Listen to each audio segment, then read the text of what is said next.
Good morning, dear students. We are reading the coordination in animals.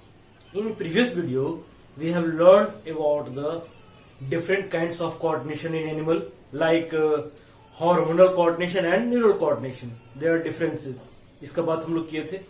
And we have discussed about some glands, some endocrine glands. है ना?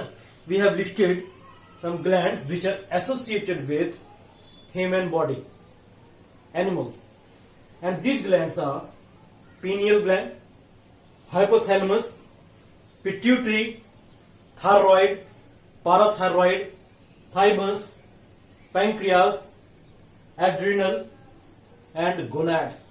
Gonads में भी testis and ovary. इन सारे glands को अपने body में हम लोग लोकेट किए थे पिछले वीडियो में कि कौन सा ऑर्गन, कौन सा ग्लैंड किस जगह पे located. And we have also discussed in the previous video about the three glands which are located in our cranium, and those are pineal, hypothalamus and pituitary. In today's video we will learn about the rest glands. So next gland is thyroid. Thyroid gland is located in our throat near the larynx. Larynx means voice box. इस voice box के आसपास thyroid gland located होता है ना. And we are very familiar with this thyroid gland. इसी thyroid gland के पीछे posterior part में पाराथायरॉइड ग्लैंड लोकेटेड होता है. यानी कि थायराइड और पाराथायरॉइड इन दोनों का लोकेशन हमारे थ्रोट में, हमारे नेक में. Clear? Thyroid what does it secretes and parathyroid what does it secretes. Thyroid gland secretes two hormone, thyroxine and calcitonin. These two hormones are secreted by thyroid gland. Thyroxine का role क्या है? What is the normal function of thyroxine? It regulates our BMR, means basic metabolic rate. Metabolic rate means the rate of different biochemical activities, biochemical reactions occurring inside our body, like rate of respiration, rate of breathing, or different protein synthesis. जो भी हमारे cell के अंदर different metabolic functions, activities हो रही हैं, उनको metabolic activity बोलते हैं. और उसके रेट को ये कंट्रोल करने का काम करता है. Clear? It also helps to grow brain, mental ability. ठीक है? तो ये दो काम है इसके. Thyroxine, there is an important element which is necessary for the proper formation of thyroxine, and that is iodine. Iodine एक एलिमेंट है जो कि जरूरी होता है थायरोक्सिन के फॉर्मेशन के लिए. यानी कि अगर आयोडीन की कमी हो तो थायरोक्सिन सही माउंट में नहीं बन पाएगा हमारे शरीर में. And due to lack of that thyroxine हमारा बीएमआर गड़बड़ हो सकता है. एंड अगर बच्चों में ये प्रॉब्लम हो तो उन्हें मेंटल रिटार्डेशन का शिकार होना पड़ सकता है. ठीक है? मेंटल रिटार्डेशन मीन्स उनका मानसिक ग्रोथ सही से नहीं हो पाता. ये हो गया hyposecretion of thyroxine in childhood. Childhood में हाइपोसेक्रेशन के कारण मेंटल रिटार्डेशन होता है और एक बीमारी होती है, जिसे बोलते हैं क्रिएटिनिज्म. क्रिएटिनिज्म में स्टंटेड ग्रोथ, यानी कि सही से ग्रोथ भी बच्चों का नहीं हो पाता, मेंटली रिटार्डेड रह जाते हैं. तो ये सारे सिम्टम्स देखने को मिलते हैं. बड़ों में अगर हो कम सेक्रेशन तब क्या होगा? तो यहाँ पे स्वेलिंग हो जाती है और इसे बोला जाता है ग्वाइटर, सिंपल ग्वाइटर. ठीक है? सिर्फ ग्वाइटर बोल दिए means it represents the lack of thyroxine और lack of iodine. Important question भी है कि आयोडीन की कमी से क्या होता है, कौन सी बीमारी होती है? तो वो है क्या बोलते हैं उसको, ग्वाइटर. है ना?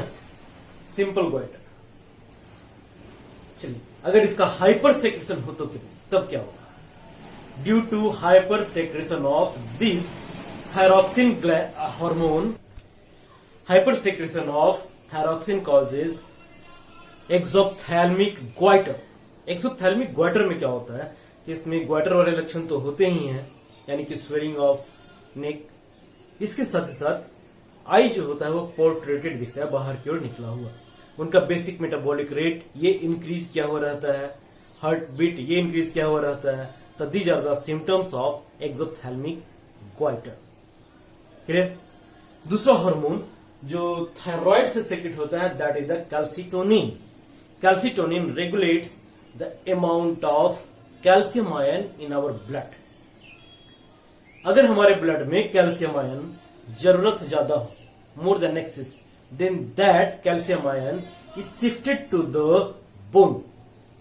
वो यानी कैल्सिटोनिन कैल्शियम आयन को ब्लड से निकाल के कहां शिफ्ट कर देता है, बोन में, and makes our bone stronger. ठीक है, this is the function of calcitonin. Next gland is parathyroid gland. Parathyroid gland क्या करता है, it secretes a hormone called parathormone, है ना। Parathormone it is antagonistic to calcitonin. Antagonistic means जो काम calcitonin कर रहा है उसका उल्टा काम ये करेगा, जस्ट अ पॉजिटिव नेचर। तो कैल्सिटोनिन ब्लड से बोन में शिफ्ट करता है कैल्शियम आयन को, and it shift calcium ion from bone to blood. Correct.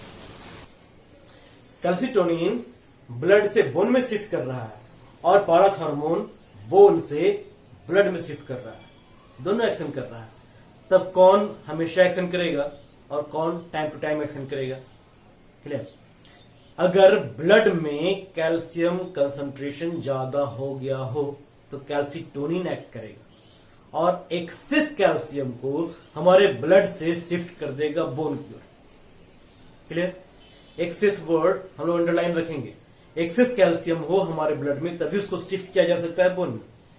लेकिन अगर ब्लड में जैसे ही कैल्शियम की कमी महसूस हुई और हम लोग सफिशिएंट अमाउंट ऑफ कैल्शियम अपने डाइट में नहीं लिए, तब वो कैल्शियम पारथ हार्मोन हमारे बोन से एक्सट्रैक्ट करके हमारे ब्लड में लेकर के आ जाता है। यानी कि ब्लड में कैल्शियम के लेवल को मेंटेन रखने की जिम्मेदारी किसकी हो गई, पारथ हार्मोन की हो गई, because he knows the bone has lots amount of calcium and phosphate है, क्लियर। तो जब कभी भी जरूरत हो तो वो पारथ हार्मोन हमारे बोन से कैल्शियम को एक्सट्रैक्ट करके हमारे ब्लड में शिफ्ट करता रहता है और ब्लड में कैल्शियम के लेवल को मेंटेन रखने का काम करता है। अगर कैल्शियम की कमी हो हमारे ब्लड में, ठीक है, तो कभी होता है कि मसल्स क्रैम्प, मसल्स हमारे अकड़े हुए लगते हैं, ठीक है, जिसको मस्कुलर टिटैनी भी बोलते हैं, क्लियर।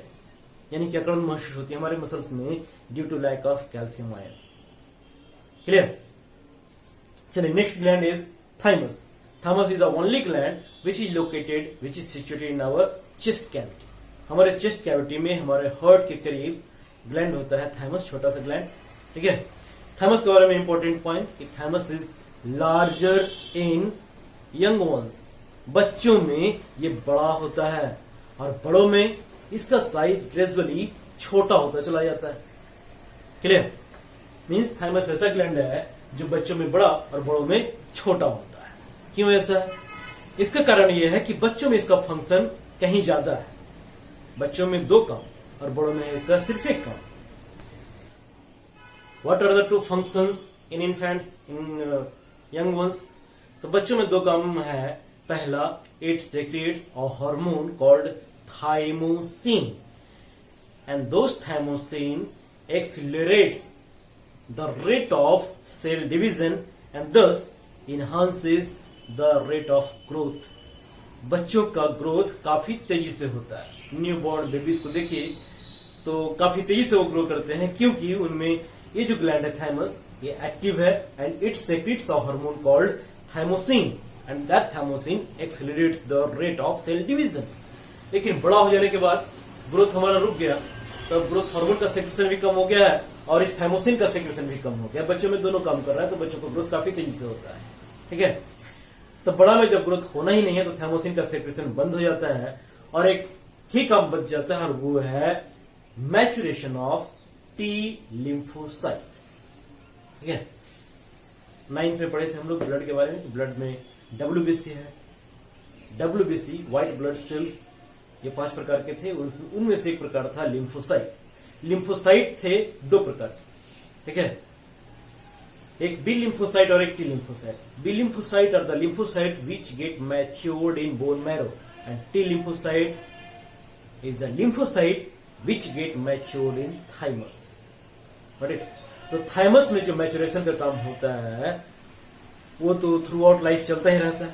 ये थाइमस में एक ही काम बच जाता है एडल्ट्स में, और वो होता है maturation of T lymphocyte. Now we move to the next gland and that is the pancreas. Pancreas is known as heterocrine gland, है ना. Heterocrine gland means the gland which has exocrine as well as endocrine part.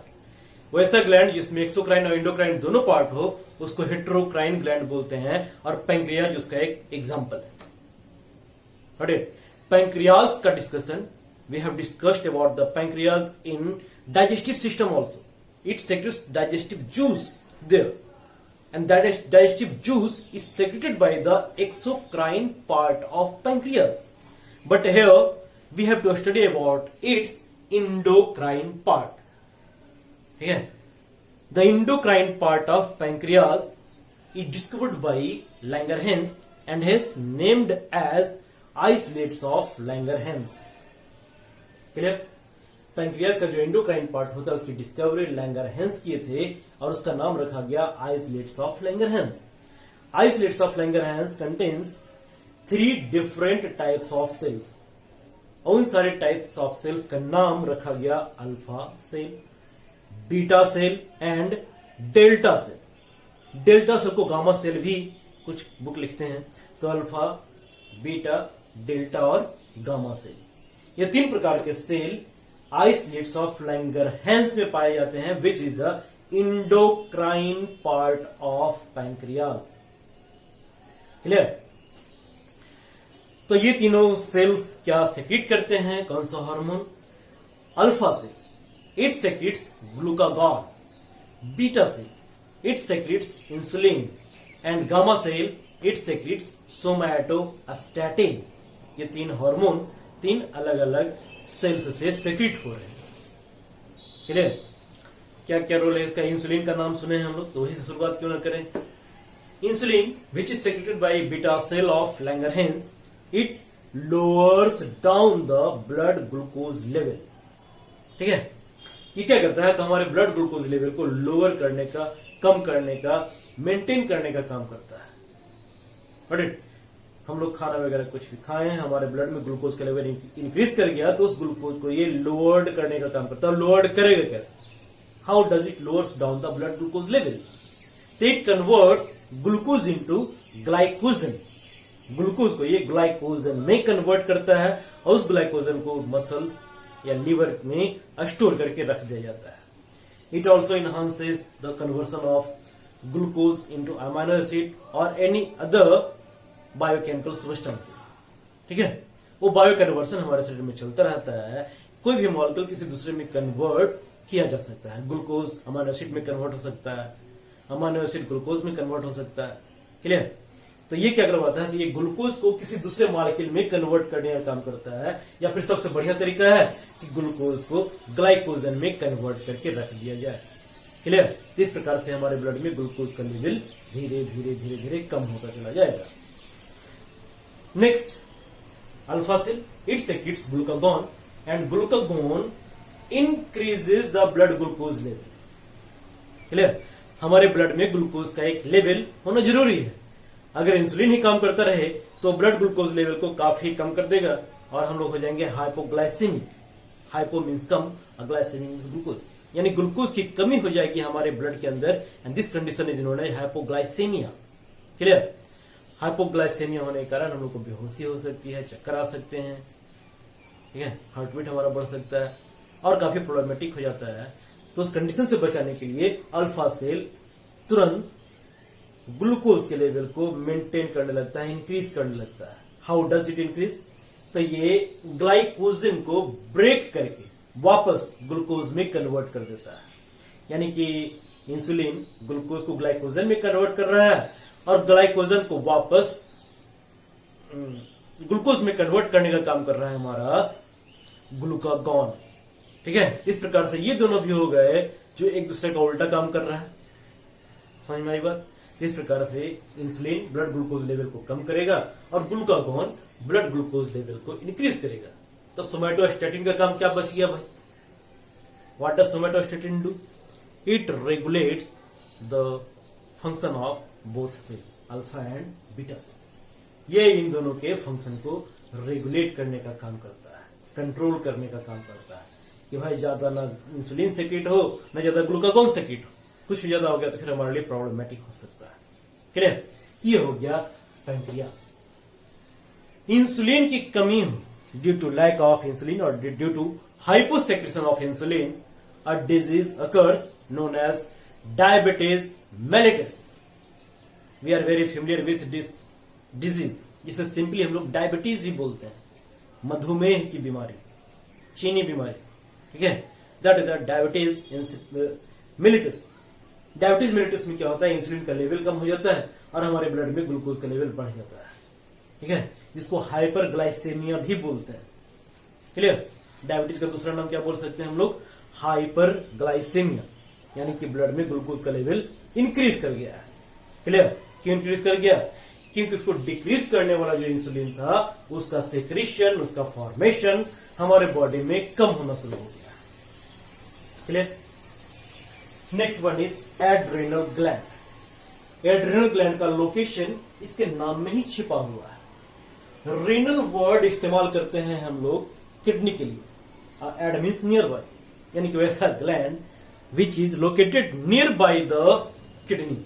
Actually it is not located near by, it is just above the kidney like a cap. Kidney के ऊपर एक cap की तरह ये located होता है। तो दो किडनी है तो दो एड्रेनल ग्लैंड भी होगा। क्लियर? तो हमारे एब्डोमिनल कैविटी में ये दूसरा ग्लैंड आ गया adrenal, which is located above the kidney. Clear? It secretes, it has two part, medulla and cortex. Cortex बाहर वाले पार्ट को बोलते हैं, मेडुला अंदर वाले पार्ट को बोलते हैं। ठीक है, इतना डिटेल में हम नहीं पढ़ेंगे अभी। तो adrenal it secretes two hormone adrenaline which is also known as epinephrine, यानी कि एड्रेनलिन और एपिनेफ्रिन सेम है। And another hormone is noradrenaline या नॉर एपिनेफ्रिन। क्लियर? इस एड्रेनलिन को बोला जाता है फाइट और फ्लाइट हार्मोन। ठीक है, अगर कभी इमरजेंसी हार्मोन, कभी हम लोग इमरजेंसी कंडीशन में फंस जाए, कुछ भी मुसीबत आ जाए अचानक से, तब ये हार्मोन सिक्रीट होता है।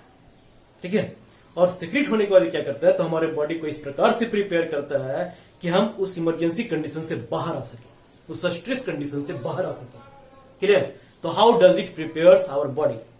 एट फर्स्ट इसका प्राइमरी मकसद होता है to increase the rate of energy production. हमारे शरीर कोई भी कंडीशन हो, इमरजेंसी कंडीशन, तो हमको एनर्जी चाहिए। किस लिए? तो उस इमरजेंसी, उस स्ट्रेस, उस मुसीबत को झेलने के लिए भी एनर्जी चाहिए और उस मुसीबत से भागने के लिए भी एनर्जी चाहिए। That's why it is known as fight और फ्लाइट हार्मोन। या तो उस मुसीबत से आप लड़िए, सामना कीजिए, फाइट कीजिए, या फिर जो लेकर मुसीबत बढ़ाए तो खिसक लीजिए, भाग लीजिए। That's why it is known as fight और फ्लाइट हार्मोन। तो लड़ना हो तब भी एनर्जी चाहिए और भागना हो तब भी एनर्जी चाहिए। क्लियर? तो हमारे बॉडी में एनर्जी प्रोडक्शन रेट को इंक्रीज करने का काम करेगा कौन? एड्रेनलिन। और एनर्जी के रेट के प्रोडक्शन को इंक्रीज करने के लिए रिस्पायरेशन रेट बढ़ाता है। It increases our heart beat, blood circulation, different metabolic activities, glucose का लेवल हमारे बॉडी में बढ़ा देता है। ठीक है, तो वो सारा काम कर सकता है ये, जो जरूरी है हमारे बॉडी में इंस्टेंट एनर्जी के लिए। क्लियर? अगर इसका सिक्रेशन ज्यादा हो तो एनर्जी हमारा कुछ ज्यादा ही हो जाता है, यानी कि जितना नॉर्मल ताकत हो हमारा, उससे कुछ एक्स्ट्रा ताकत हमारे पास आ जाता है। पेन कम होता है, दर्द का एहसास कम होता है अगर इसका सिक्रेशन ज्यादा हो तो। ठीक है, तो कुछ एथलीट्स, कुछ गेम में लोग इसका गलत इस्तेमाल भी करते हैं। एड्रेनलिन की सुई लेकर के वो गेम खेलने जाते हैं, जो कि डोप टेस्ट में पकड़ा भी सकते हैं। इसलिए सब गलत चीज है, सब नहीं करना चाहिए, ठीक है। दूसरा हार्मोन है इसमें नॉर एपिनेफ्रिन या नॉर एड्रेनलिन, विच इज लगभग सिमिलर टू द एड्रेनलिन, यानी कि जैसा फंक्शन एड्रेनलिन का है कुछ कुछ मिलता जुलता टाइप का फंक्शन नॉर एड्रेनलिन का भी होता है। क्लियर? तो एड्रेनलिन में हम लोग एक पॉइंट याद रखेंगे कि it is known as fight और flight hormone, it is known as emergency hormone. Actually ये जो ग्लैंड है एड्रेनल ग्लैंड, इस ग्लैंड को ही हम लोग ग्लैंड ऑफ इमरजेंसी बोलते हैं, ठीक है। ये और भी कुछ हार्मोन सेक्रेट करता है, जैसे mineralocorticoid, glucocorticoid, they all prepares our body to fight against stress, ठीक है। चलिए next gland is gonads. Gonads testis और ओवरी दोनों को एक साथ हम लोग गोनैड्स बोल सकते हैं। Testis is found in male and ovary is present in female, यानी कि अगर मेल का बात किया जाए तो इतने ग्लैंड के साथ साथ टेस्टिस होगा, और फीमेल का बात किया जाए तो इन सारे ग्लैंड के साथ ओवरी होगा, ठीक है। किसी भी ह्यूमन में ये दोनों एक साथ नहीं होंगे, ठीक है। What does testis do? तो टेस्टिस दो काम है इसका भी, दो काम है इसका भी। प्राइमरी फंक्शन टेस्टिस का, it produces male gamete known as sperm. Sperm का प्रोडक्शन ये करता है and also secretes male hormone testosterone. Clear? तो यहां पे हम हार्मोन का ही चर्चा करेंगे हम लोग। It produces mail hormone testosterone which increases या विच इनहांसेस द मेल कैरेक्टर, ठीक है। जो ही मेल कैरेक्टर है, बियर्ड का या ना डीपनिंग ऑफ वॉइस, ठीक है, मसल्स का स्ट्रांग हो जाना, वो लोग पढ़ेंगे अगले पार्ट में। तो जो भी मेल कैरेक्टर हम लोग देखते हैं, those male characters are enhanced by testosterone and which is secreted by testis. Clear? Testis is located in scrotum, a pouch-like structure below the abdominal cavity. Ovary is found in female and it is located in abdominal cavity. The female के abdominal cavity में 3 gland हैं, pancreas, adrenal and ovary. Male के abdominal cavity में 2 ही gland हैं, pancreas and adrenal. Testis scrotum में होता है। क्लियर? हाँ, तो ओवरी का बात कर रहे थे। तो ovary it produces ovum and it secretes female hormone, estrogen and progesterone. These two are known as female hormone, ठीक है। जैसे मेल हार्मोन मेल कैरेक्टर को इनहांस करता है, in same way female hormone enhances the female characters, like enlargement of breast, widening of hip bone, softening of voice, ठीक है।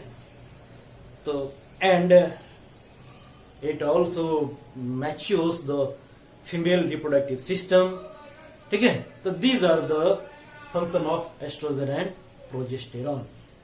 तो इनका चर्चा तो अगले पार्ट में हम लोग करेंगे, रिप्रोडक्शन में और डिटेल में। तो ये हो गए हमारे glands which regulates our different body functions। चलिए, now we will summarize the hormones और endocrine gland, क्या क्या हम लोग पढ़े हैं उसको एक छोटा सा समरी ग्रुप में समझ लेते हैं हम लोग। We are studying the coordination in animal, and in that part we are studying about the endocrine glands. Endocrine glands secretes hormone. Hormones are the chemical messenger which stimulates, which enhance, या which affects any metabolic activities. Hormones are secreted in very little amount, and it is secreted by the human body itself or organism itself, ठीक है।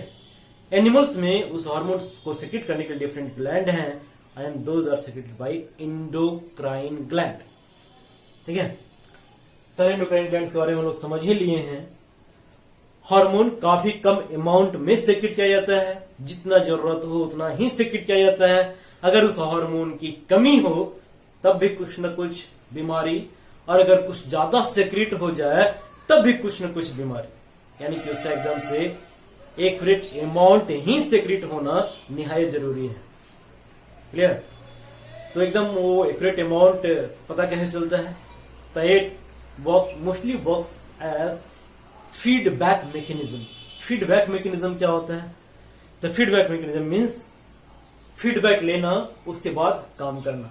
Feedback लेता है पूरे शरीर से कि किस चीज की जरूरत है, और उसी हिसाब से मास्टर ग्लैंड या फिर हाइपोथैलेमस डिफरेंट ग्लैंड्स को रेगुलेट करता है कि भैया तुम्हारा अब ये काम आ गया है, चलो तुम ये सेक्रेट करो। क्लियर? तो पूरे बॉडी से फीडबैक लेने का काम होता है हाइपोथैलेमस का। हाइपोथैलेमस फीडबैक लेता है, फिर वो पिट्यूटरी को कंट्रोल करता है, पिट्यूटरी डिफरेंट ग्लैंड्स को कंट्रोल करता है, और इस प्रकार से बिल्कुल accurate amount of hormone is secreted in our body. ठीक है? डिसफंक्शन होने के कारण, यानी कि वो बैलेंस में गड़बड़ी हो गई, तभी हार्मोनल डिसबैलेंस होता है, और छोटा सा हार्मोनल डिसबैलेंस काफी मेजर प्रॉब्लम क्रिएट कर सकता है। करेक्ट? चलिए, तो ये टॉपिक हमारा क्लियर। नेक्स्ट वीडियो में हम लोग मिलेंगे, कोऑर्डिनेशन इन एनिमल का ही पार्ट होगा, and that is the neural coordination. So take care till that, bye bye.